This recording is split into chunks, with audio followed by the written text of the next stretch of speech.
নমস্কার বন্ধুরা, কাজল হেসেলে সবাইকে স্বাগত জানাই। তো বন্ধুরা দেখো, আজ আবারও একটা সন্ধ্যে স্ন্যাক্সের রেসিপি নিয়ে চলে এলাম। সেটা হচ্ছে কাতলা মাছের ফিশ ফিঙ্গার।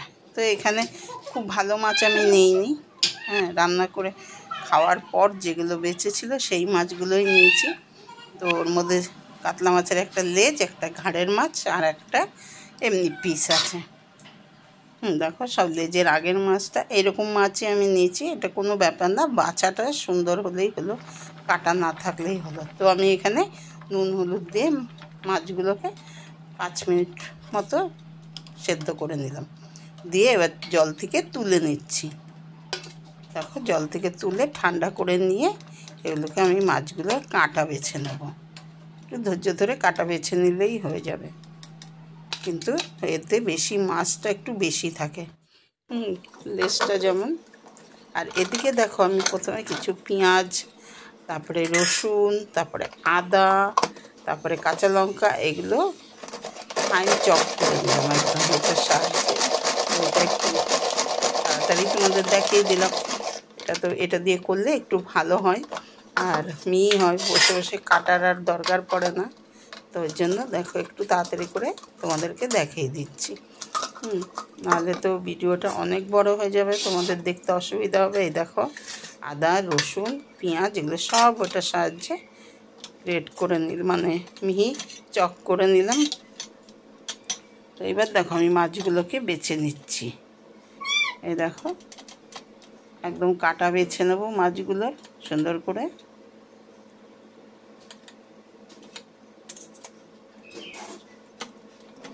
তাড়াতাড়ি করে দিয়েছি। দেখো, সুন্দর করে বেছে নিয়েছি, কাটাগুলো সব বেছে আবার ভালো করে চটকে চটকে দেখে দিতে হবে কাটা আছে কিনা। চটকালেই বোঝা যাবে যে হাতে কাটা ফুটবে তাহলে। তো ওই জন্য দেখো, চিপে চিপে আমি জলটাও ফেলে দিচ্ছি। এই দেখো বন্ধুরা, চিপে চিপে একদম জলগুলো ফেলে দিচ্ছি।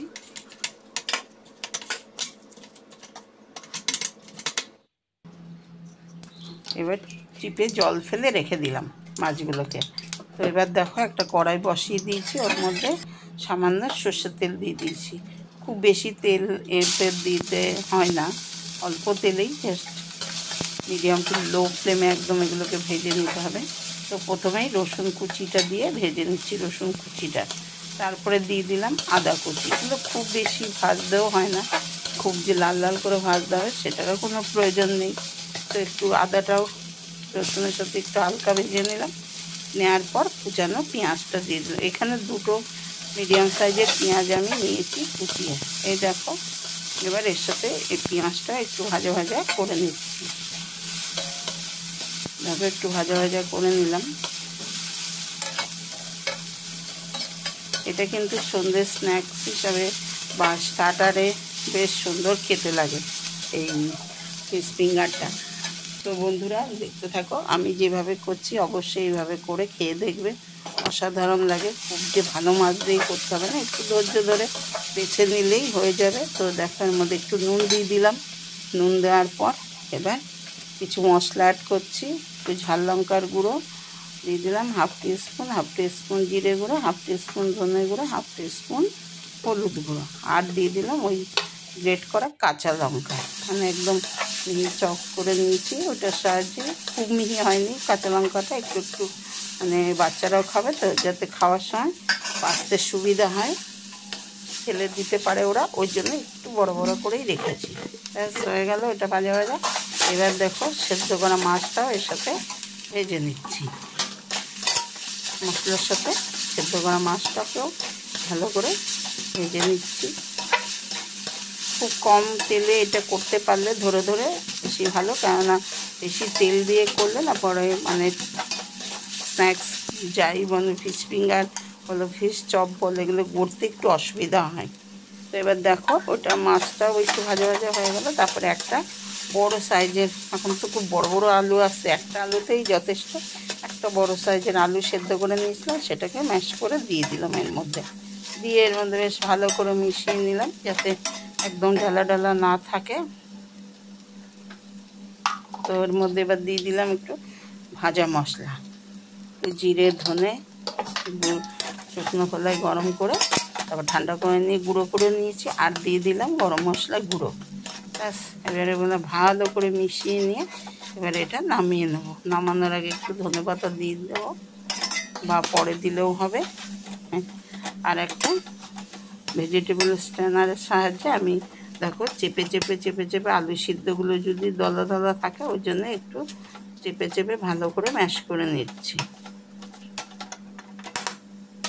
দেখো করে নিলাম, তারপরে যদি অসুবিধা হয় তো হাতে একটু করে নেব।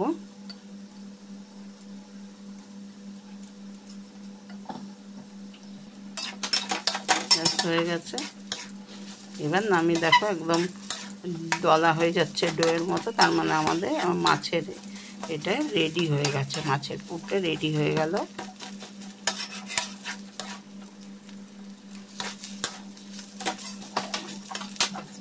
দেখো একদম কিন্তু কাটা দেখতে পারবে না, লেজ নিয়ে আর যাই মাছই নিয়ে আমি সুন্দর করে বেছে নিয়েছি। তোমাদেরকে হয়তো একটু তাড়াতাড়ি দেখিয়েছি, কিন্তু তোমরাও ঠিক এইভাবে একটু ধৈর্য ধরে বেছে নিতে পারলেই কিন্তু এইসব মাছগুলো খাওয়ার পাতে না খেয়ে, মানে ভাতের সাথে না খেয়ে এইভাবে কিন্তু একটু ধৈর্য ধরে কাটা বেছে নিয়ে এগুলো করে নিলে কিন্তু অসাধারণ লাগে। মানে এটা খাওয়াটা একটা আলাদা এক্সট্রা খাওয়া হয়ে যায়। তো এবার দেখো ধনেপাতাটা আমি পরে কুচিটা আগে দিইনি, এবার পরে দিয়ে ভালো করে হাতের সাহায্যে মেখে নিলাম। গরম গরমে একটু দিলে এবার ছড়িয়ে দিলাম, একটু ঠান্ডা হলে এরপরে গৌড়ে নেব। এই দেখো এবার ফিঙ্গারগুলো আমি গড়ে নেবো হাতের সাহায্যে। দেখো এই দেখো কিছুই না, একটু হাতে অল্প ইয়ে নিয়ে একটু লম্বা করে নিয়ে দুই হাত দিয়ে একটু রোলের মতো করে নিলেই হয়ে গেল ফিশ ফিঙ্গার।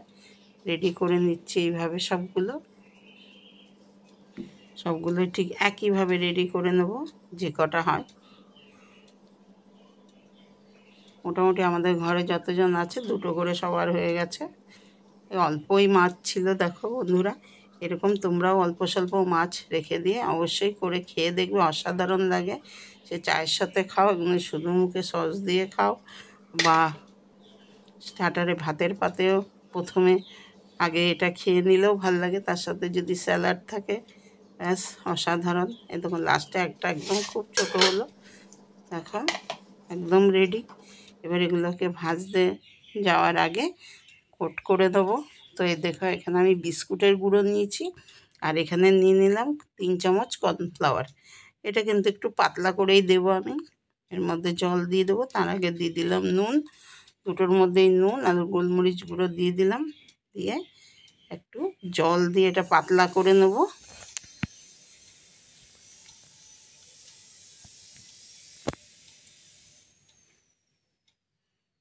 পাতলা করে নেওয়াটাই বেস্ট, খুব ঘন হলে বাইরের কোটিংটা শক্ত হয়ে গেলে খেতে ভালো লাগে না।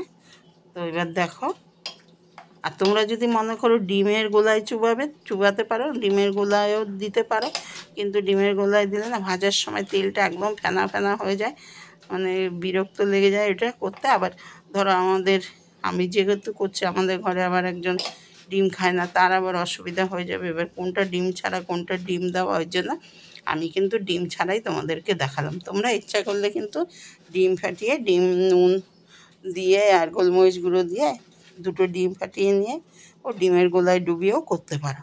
এই দেখো আমি ডবল কোট করলাম, একবার করে নিয়ে দেখো আবারও দেখিয়ে দিচ্ছি।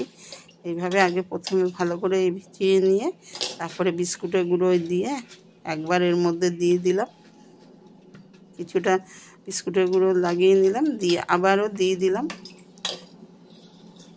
কর্নফ্লাওয়ারের গোলার মধ্যে, দিয়ে আবারও তুলে বিস্কুটের গুঁড়োয় দিয়ে দিলাম।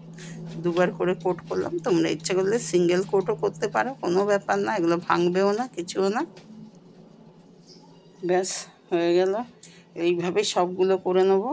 এই দেখো দুটো করেছি, এইভাবে সব কটাই করে নেব। দেখো সব কটা হয়ে গেছে, এবার এগুলোকে আমি ভেজে নেব। তেল গরম বসিয়ে দিয়েছি, এদিকে তেলটা গরম হচ্ছে। দেখো এবার এগুলোকে দিয়ে দিচ্ছি একটা একটা করে তেলের মধ্যে।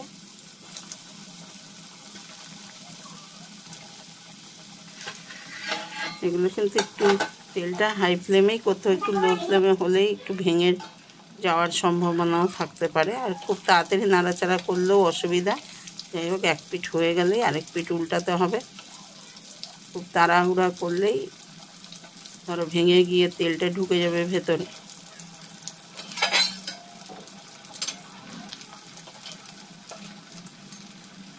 এই দেখো ভাজা হয়ে গেছে মোটামুটি, আমার উল্টে পাল্টে ভেজে নেওয়া হয়ে গেলে এবার তুলে নেব সব কটা।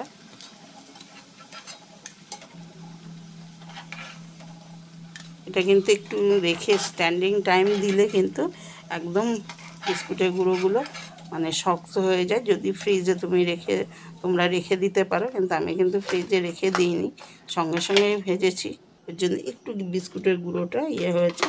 তো এই দেখো, একটু সস আর কাসুন্দি দিয়ে আর একটু স্যালাড দিয়ে পরিবেশন করলাম। তো বন্ধুরা, তোমাদের যদি ভালো লাগে অবশ্যই একটা লাইক দিয়ে দেখা শুরু করো। আর আজ এই পর্যন্ত, এবার আসি, সকলকে টাটা, বাই বাই।